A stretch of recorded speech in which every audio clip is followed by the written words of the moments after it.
po ang aking stress reliever. Stress reliever. Ito po yung aking stress reliever. Ulit-ulit. Yo, may nag-aalala ko pa ng taho.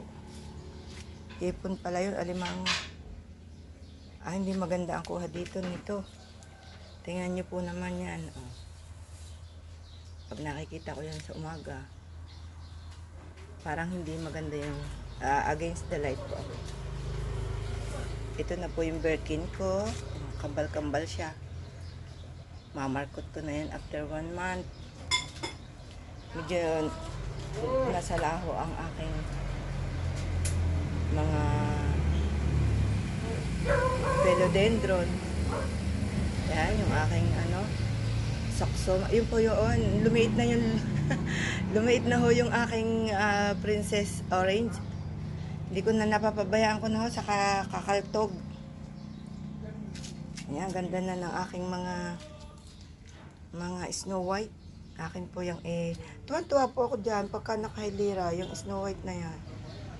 Ito yung mga peace lily ko, aking ililipat. Nalabas na po yung variegation niya, oh. Late bloomer siya.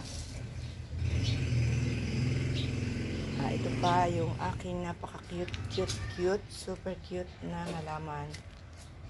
Super cute. Yan, oh, against the light.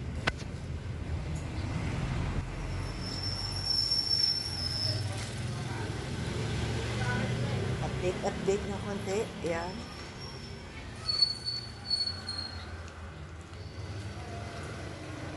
Dito po lagi ako nakaharap sa aking pagbablog. Parang masama ang kulay. Wala pong kulay. Yan.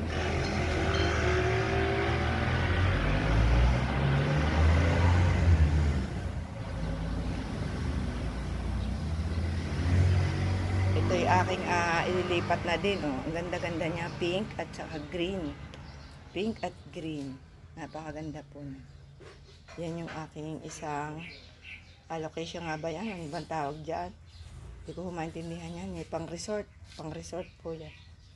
Akin po yung imamarkot na napakadami ng ugat. Yan, oh. Napakadaming ugat. Napakabagal kung mag-harvest dyan. Kaya yan, medyo mahal-mahal ng konti. Yan. Mga suksum ko yan. Malaki na yan. May nagtanong po niyan. Hindi bumili. Sabi ko 500 piso. Namamahalan siguro. Yan, oh. Ito yung aking isang pang Birkin. Umaandar na siya.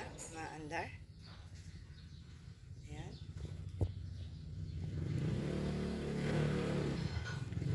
Ito po yung aking yung delisyosa ba yun? Tawag dito. Ito, oh. Mandar na po siya. Yan. Ito pinakabag na taas. Nabuhay din rin isa, medyo late. Ayan. Medyo late siya. Ito po ay medyo agad ay kumataw. In 2 months time, 3 months, yan na po siya. Nung halos bulok na yan. Ito po yung pinagputulan ng rubber plant. Yan, dala-dalawa. Yan. Ito po yung nabili, yung pinutol dito. Maganda po ito, variegated. Yan. Pagka po lumaki yan, babarigate ulit natin. Ibabarigate, imamarkot ulit natin. Dala-dalawa yan.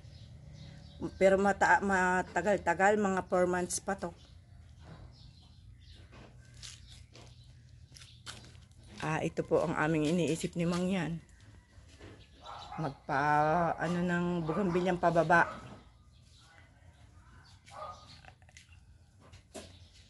Yan, laki na rin ng aking sahod yaman. Yan po yung aking aanuhin na din. Yan, online ugat na, oh.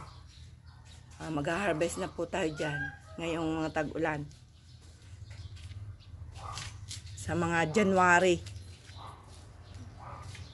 Ganito, oh, yung style niya. Nakahang. Nawala na lang yung bulaklak. Yan, ganyan, oh, nakahang.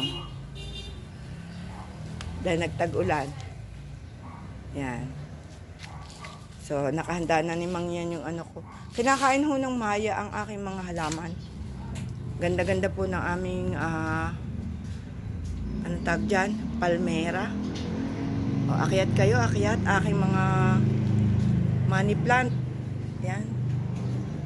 San Francisco po, haba na. Hindi ko na matrabaho dahil sa kakakaltog ng laruan.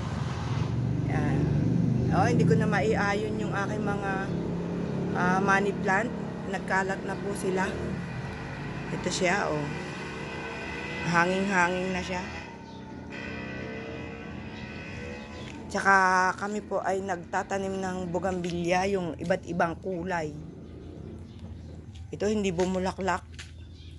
Napakadelikado nito. Kailangan ito yung medyo araw. Itong adenum. Ayan po. Kakatuwa po pag nakapaligid sa ganyang mga halaman. Thank you po for watching. Marami pa po. Hindi ko na lahat ako hinahingal. Pakainit po. Thank you very much. Update lang. O yan, pagka po yan inapansin ng mga tao yung hangin-hangin na namumulaklak. Katulad nito, o yan. Nakahangin siya.